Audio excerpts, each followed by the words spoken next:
Second প্রেগনেন্সির news দেবার কিছুদিনের মধ্যেই আকাশ দেখি একদিন এই মিষ্টি বেবিটাকে ঘরে নিয়ে এসছে, আর সারাদিন যাতে আমি দেখতে পারি নিজের হাতে করে আবার দেওয়ালে ফিট করে দিয়েছে। তো বন্ধুরা দেখতেই পাচ্ছে আজকের ব্লগটা সকাল থেকে শুরু করেছি, আর আকাশ কাজে যাওয়ার আগে প্রত্যেক দিন এই সমস্ত রিচুয়ালগুলো করে, যেমন সূর্য প্রণাম, তুলসী গাছে জল দেওয়া। তো কখনো ডিটেলে শেয়ার করা হয় না, কারণ আকাশের কাজে যাওয়ার আগে এত তাড়া থাকে যে আমি এগুলো কখনো ক্যাপচার করতেই পারি না। কারণ এদিকে ওই পুজো টুজো দেয়, আমি সেই ওইদিকে ওর টিফিনগুলো রেডি করি। কিন্তু তোমরা যেহেতু আকাশকে দেখতে এত ভালোবাসো, আমি ভাবলাম না আজকের ব্লগটা সকাল থেকেই শুরু করি। তো দেখো এই তুলসী গাছটার পটটাও চেঞ্জ করা হয়েছে, ও নিজের হাতে করে এত বড় তুলসী গাছটাকে চারা অবস্থাতে প্লাস্টিকের পটে লাগিয়ে বড় অবস্থাতে তাকে চেঞ্জ করেছে। যাই হোক, তুলসী গাছটা এখনও সুস্থ সবল আছে। আগের বাড়িতেও লাগিয়েছিলাম, কিন্তু সেই ভিটে থেকে আর আনা হয়নি, পট সমেত ওখানেই রেখে এসেছি। কেমন আছো বন্ধুরা? অনেকক্ষণ ধরে তোমাদের সাথে কথা বলছি, আর দেখো তোমাদেরকে এখনও ওয়েলকামই জানাইনি। আশা করছি তোমরা সবাই সুস্থ আর ভালো আছো। তোমাদের সবাইকে আমাদের চ্যানেলের আরও একটা নতুন ব্লগে ওয়েলকাম। আশা করছি তোমরা পুরো ব্লগটা দেখবে। আজকে হচ্ছে বৃহস্পতিবার, আর আকাশের কিন্তু দুপুর থেকে অফ, মানে আজকে হাফ ডে ওর ছুটি। বাট আজকেও বৃহস্পতিবারের ঘরটা নিজের হাতে পেতে দিচ্ছে। আর এইদিকে দেখো মিঠি আজকে ঘুম থেকে ওঠার পর থেকে আবদার যে ও আজকে বেডেই ব্রাশ করবে, ও কিছুতেই আজকে কিচেনে গিয়ে করবে না। মানে আমাদের তো একটাই রুম, মানে যদি ও নিচে বসে ব্রাশ করতে তো হাঁটা চলার একদম জায়গা হবে না। তো ওকে কিচেনে গিয়ে প্রত্যেক দিন করতে হয় এক কোনায় দাঁড়িয়ে। বাট আজকে ও বলল, মা আমি আজকে বেডে করতে পারি। এত মিষ্টি করে বলছে, কি করে মানা করি বলো তো। তো আজকে হচ্ছে মিঠির বাবা নিজের হাতে বৃহস্পতিবারে পুজোটা দিয়ে দিচ্ছে। ইউজুয়ালি কিন্তু আমি সন্ধেবেলায় ঘট পাতি, বাট আকাশ আজকে বললো সন্ধেবেলায় কোনো রকম কাজ রাখা যাবে না, ওনাকে আমাদেরকে ঘুরতে নিয়ে যাবে। তো এত সুন্দর করে পুজো দিয়ে দিচ্ছে, তাই ভাবলাম তোমাদেরকে একটুখানি শেয়ার করি।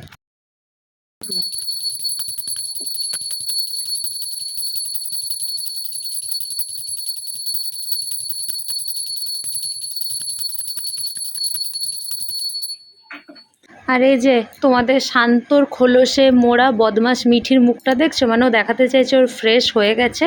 আর এটা হচ্ছে বৃহস্পতিবারে ঘরের চিত্র, মানে মিঠি এখন অবধি দোকান লাগায়নি, বাট ও কিন্তু তাকে তাকে আছে কখন ব্যাগ থেকে ওর এতগুলো জিনিস নামিয়ে ওই জায়গাটা ভিড় করবে। বাট এখনও অবধি জায়গাটা মানে খালিই আছে।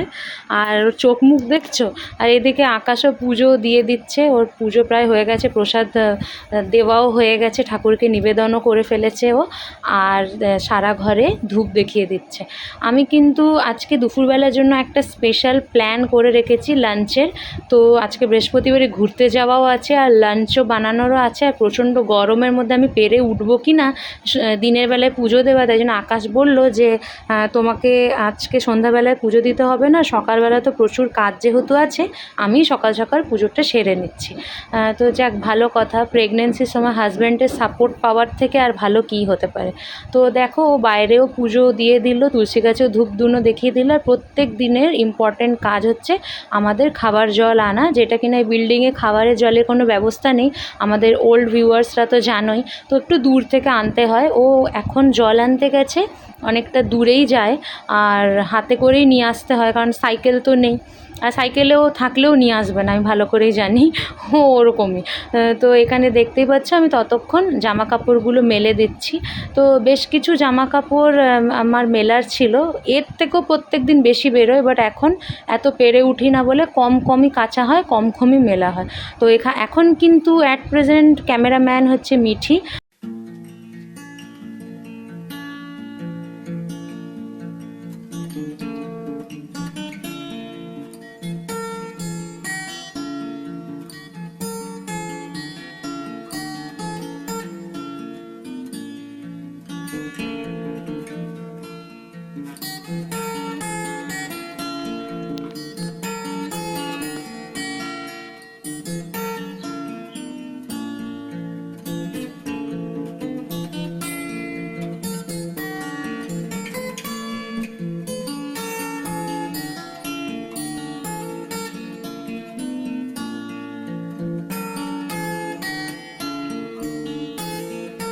আর আমি ওইদিকে আকাশের ব্রেকফাস্ট একদম রেডি করে রেখেছি, ও খেয়ে নেবে। আর আমি এইদিকে ব্রাশটা সেরে নিচ্ছি।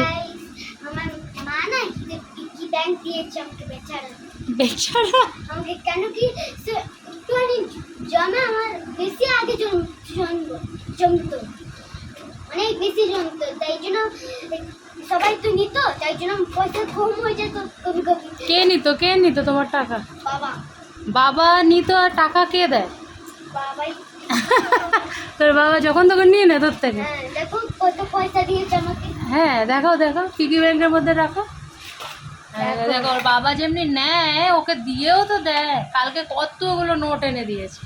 কিন্তু না, এটা সত্যি কথা হচ্ছে যে মা এটা স্টাইলটা এটা নিয়েছে, হ্যাঁ দিয়েছে আমাকে সত্যি, হ্যাঁ, গিফট করেছে। গিফট করেছে। হ্যাঁ, আচ্ছা। আগে তো আমার কিছুই ছিল না, শুধু একটা কার্টুনের মতন ব্যাগটা কি ছিল ব্ল্যাক ওয়ালা, হ্যাঁ। সেটার মধ্যে আচ্ছা সেটার মধ্যে ছিল।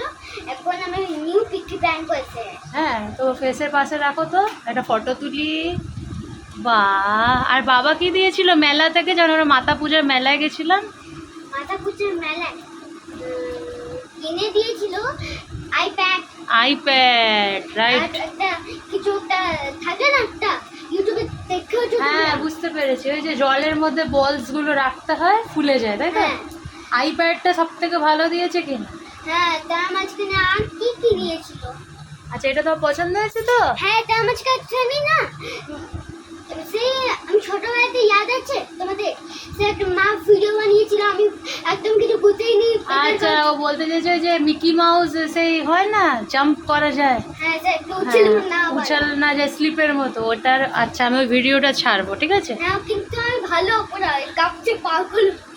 ওর বাবাও ওকে অনেক কিছু দিয়েছে, সেটা হচ্ছে এখন এই খেলনার ব্যাগে ঢুকানো আছে, তাই না? পরে দেখাবো কি। আইপ্যাডটা সত্যি ভালো। আমি বলছি তোমার তো পিকি ব্যাংকে জায়গা হচ্ছে না, এরপরে তো টাকা কোথায় রাখবে? মানে ওই যে মুড়াইনি না, দেখো দেখো দেখো, বাবা কেউ আবার ডাকাতি না করে দেয় আমাদের ঘরে, কেউ ডাকাতি না করে দেয়। এত সেভিংস, এত সেভিংস তো আমার ছোটবেলায় লাইফে করিনি আমি। শুধু পয়সা নি খাতো মা। পয়সা নিয়ে খেতাম হ্যাঁ। কি ছোটবেলায়? হ্যাঁ, মা তো এখনো অমনি আছে, শুধু খাওয়া। শুধু 20 টাকার একটা একটা ছোট ছোট পুরি পাওয়া যায়। আর ওটা তো কলেজ লাইফের কথা, যে এত কষ্ট ছিল ওখানে খাওয়া দাওয়ার, যে টিউশন, অনার্সে টিউশন করে এসে আমি মিষ্টির দোকানে খেতে ঢুকতো। ওখানে অনেক কষ্ট খাওয়া দাওয়ার হোস্টেলে। আমি খাওয়ার জন্য ওখানে ব্যস্ত ছিলাম, খালি পেট থাকতো। একদিন তো মা তো বাকে নিয়ে আসছিল, তারপরে বা তো হেসে হেসে পাগল হয়ে গেছে। বাবা বলছে এই পুরিগুলো খাও তুমি টুকু টুকু। বাবাকে ওই দিন খাপিয়েছিলাম কি না? হ্যাঁ। তখন ওটা মিঠির বাবা ছিল না, তখন ওটা আমার ফ্রেন্ড ছিল, তাই না? তখন আমাদের বিয়ে হয়নি। হ্যাঁ, তারপরে তারপরে ওই সূত্রপাত হলো, তারপরে সূত্রপাত। তারপরে গার্লফ্রেন্ড বয়ফ্রেন্ড হয়ে গেছে। হ্যাঁ, গার্লফ্রেন্ড বয়ফ্রেন্ড হয়ে গেছি আমরা। হ্যাঁ, আচ্ছা, কত সুন্দর তো পয়সা। পিগি ব্যাংকের এই ব্যাপারটা শেয়ার করার অনেক আগেই আমার আর মিঠির কিন্তু ব্রেকফাস্ট করা হয়ে গেছে, আর আমি কিন্তু আজকে খুব তাড়াতাড়ি কিচেনে চলে এসেছি চিকেনটাকে ম্যারিনেট করব বলে। তো এখানে টক দই আর বেসিক কিছু গুঁড়ো মশলার সাথে বিরিয়ানি মশলা আর কেওড়া ওয়াটার, রোজ ওয়াটার দিয়ে ভালোভাবে চিকেনটাকে ম্যারিনেট করে রেস্টে রেখে দিতে হবে। আজকে কিন্তু ছোট বাচ্চার মতো ঘরের সবথেকে বড় মানুষটা আমাকে আবদার করছে যে বিরিয়ানি বানাবে তো, বিরিয়ানি বানাবে তো। তোমাদেরকে যদি আমি শোনাতে পারতাম তোমরা তাহলে খুব খুশি হতে। তোমরা কি ভাবছো আকাশ লিকুইড খায় বলে ও কিছু বোঝে না? ও প্রচুর টেস্ট পায়, কোনটা কি প্রবলেম, কোনটার কি কমি আছে সব বলে দিতে পারবে খাবারে। আরও কিন্তু আমার একটা দুঃখ ছিল যে ওর কিন্তু অপারেশনের পর ও হয়তো আমাকে কখনো আর আবদার করবে না সব বরদের মতো, বাট এখন কিন্তু আমার সেই মানে আফসোসগুলো ঘুচেছে। ও এখন অনেক কিছুই আবদার করে, এটা বানাবে, ওই আইটেম বানাবে। সেরকমই এই বিরিয়ানির ব্যাপারটা কিন্তু অনেক দিন ধরে ডিসকাশন হচ্ছে, বাট তবে সেটা হচ্ছে চিকেন বিরিয়ানি নয়, সেটা হচ্ছে ফিশ বিরিয়ানি, মানে কাতলা মাছের পেটি দিয়ে করার কথা ছিল। কিন্তু আমাদের মিঠিটা ওই ফিশ বিরিয়ানি খুব একটা এনজয় করে খাবে না, তার জন্যই আমরা চিকেন বিরিয়ানিতে ফাইনাল টাইমে কনভার্ট হলাম। তো আদা রসুন কাঁচা লঙ্কা বাটা তোমাদেরকে তো দেখিয়ে দিলাম, রেডি করে রেখেছি। আর দেখো এখানে বেরেস্তা ভেজে রেখেছি, বিরিয়ানি রাইসটাও রেডি করে রেখেছি, সমস্ত রকম গোটা গরম মশলা দিয়ে বিরিয়ানির যাতে ফ্লেভারটা আসে। আর এই হাঁড়িতেই আমি ভাবলাম বিরিয়ানিটা বসাবো। আর তোমাদের আকাশদা দেখো গুগলের কথা শুনে এই কাণ্ডটা করেছে, গুগলেও রেসিপি দেখেছে আর এই জাফরান কিনে নিয়ে চলে এসে। আমি প্রচুর বকেছি, সেটাই দুধের মধ্যে কয়েকটা সুতো ভিজিয়ে রেখেছি, ও যেহেতু এনে ফেলেছে। আমাদের অবস্থার বাইরের জিনিস আনার কি দরকার, স্কিপ করে দিলেই হতো ওই স্টেপটা, না জাফরান নিয়ে চলে এসছে। আর এখানে আমি বিরিয়ানির চিকেনটা কষিয়ে নিয়েছি, আর দেখো অলরেডি এখানে আমার বিরিয়ানি রেডি। তো আমরা কিন্তু এরকম সাদা সাদা হালকা বিরিয়ানি পছন্দ করি, যেটা কিন্তু বাড়ি শুদ্ধ সবার ভালো লেগেছে। আকাশ প্রচুর তারিফ করেছে, বলতে পারো ওয়ার্থ ইট এতগুলো খরচা করা। তো আমরা কিন্তু খাওয়া দাওয়া করে রেস্ট করেই একদম সোজা বেরিয়ে গেছি আমাদের ঘোরার জন্য।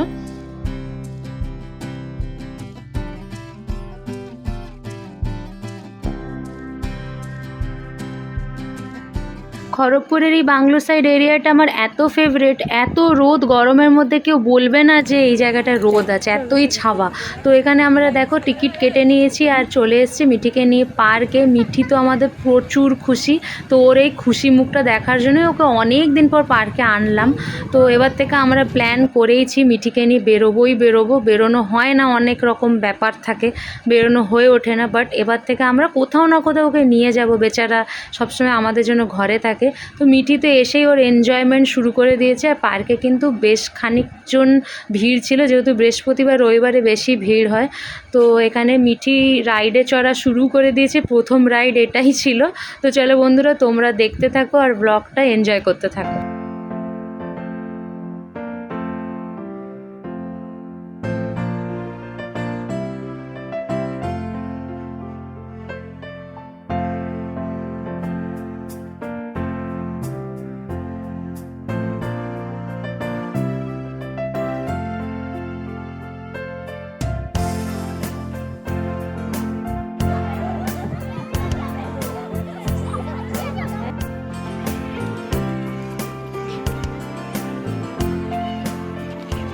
সোয়ান আইল্যান্ড এই দিক দিয়ে দেখেছি আমরা, পাক্কা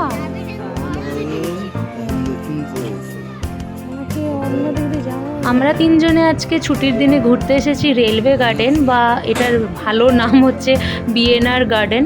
তো টিকিট করে আসার পরও ভেতরে কিছু জিনিস থাকে যেগুলো দেখার জন্য আবার আলাদা করে টিকিট করেছি আমরা তিনজনে। তো সবার প্রথমে এই দেখো,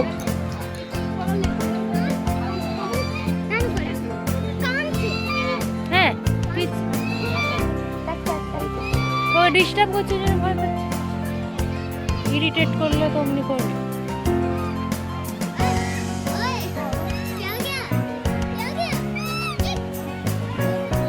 না না, ওরা বুঝে, আমি তো ডিস্টার্ব করছি।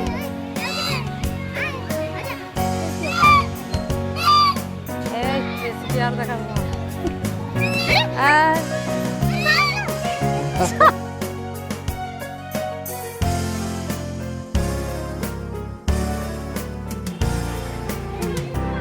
তো ওই পাশে হাত আছে, ওই পাশে মানে তুলে ধরলো আছে।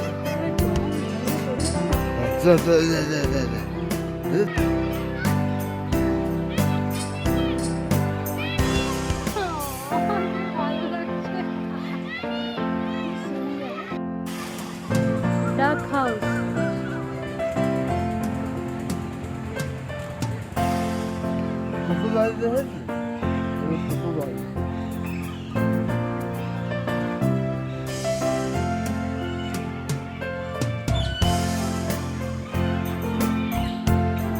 আধা বোট মনে হয় এদের খারাপ। এই যে এরা দুজন এই দিকে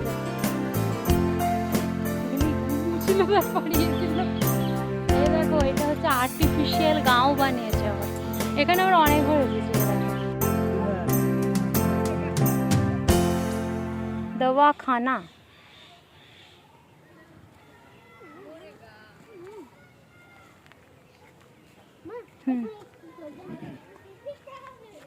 দাঁড়া একটা ফটো তুলি।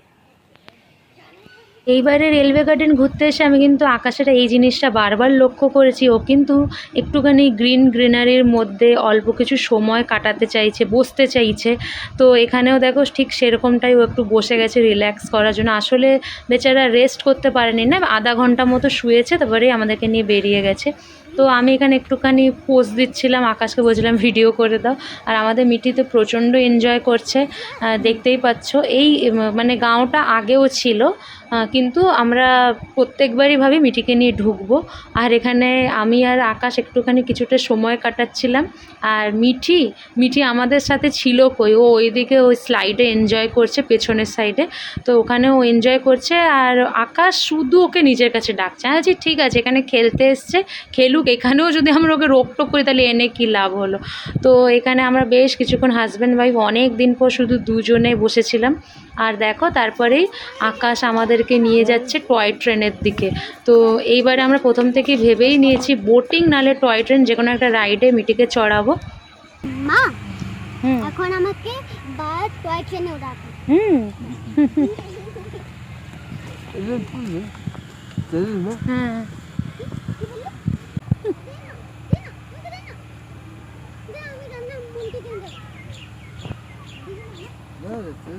তাহলে তো ব্যাপারটা হয়েছে কি, মিঠির বাবা এখানে এই গাছটাকে বলছিল চেরি গাছ, আর ফলটা হয়তো চেরি ফল। তো এটাই এক্সপেরিমেন্ট করার জন্য মানে গাছ থেকে ফলটা পেড়ে ভেঙে দেখছে যেটা চেরি কিনা। তো চলো মিঠিকে ফাইনালি অনেক দিন ধরে বলছে টয় ট্রেনে উঠবে, টয় ট্রেনে উঠানো যাক। এরা হচ্ছে পার্কের স্টেশনে দাঁড়িয়েছে দুজনে, বিএনআর স্টেশন। ওই দেখো, এটা হচ্ছে প্ল্যাটফর্ম, তাই তো? প্ল্যাটফর্মে টিকিট কাউন্টার বন্ধ, মনে আবার সে কিলোমিটার হেঁটে টিকিট কাটতে যেত, তাহলে যাব না। এখান দিয়ে যদি হয় তো হবে, অনেক হাঁটতে হয় বলো। আমি আজকে চড়বো। দেখা যাক মিঠিকে উঠাতে পারি কিনা। দেখো কত ছোট ছোট বাচ্চা ওয়েট করছে।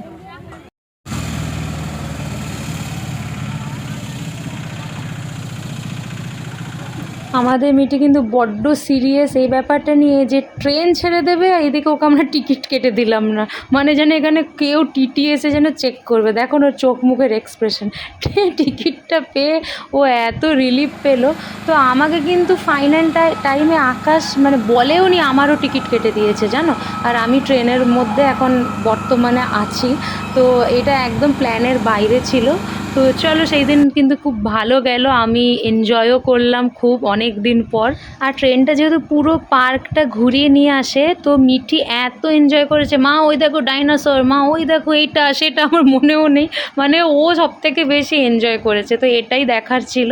তো আমারও কিন্তু খুব ভালো লেগেছে, মুড রিফ্রেশমেন্ট হয়ে গেছে। আকাশকে অনেক থ্যাংক ইউ যে ও আমাকে এত সুন্দর একটা সারপ্রাইজ দিল। সত্যি আমি জানতামই না যে আমিও ওই দিন টয় ট্রেনে চড়বো। তো দেখো সেই দুপুরবেলা এসেছিলাম, আর এখন পুরো সন্ধে হয়ে গেছে, আর এখন পার্ক থেকে বেরোনোর টাইম হয়ে গেছে, এবার বাড়ি যাবার পালা। তো বন্ধুরা এখানেই ব্লগটা শেষ করছি। যদি ভালো লেগে থাকে, আমাদের খুশির একটা দিন, অবশ্যই ভিডিওটা লাইক করে দিও, আর নতুন হলে চ্যানেলটা সাবস্ক্রাইব করতে ভুলো না। দেখা হচ্ছে খুব তাড়াতাড়ি, সবাই সুস্থ থেকো, ভালো থেকো।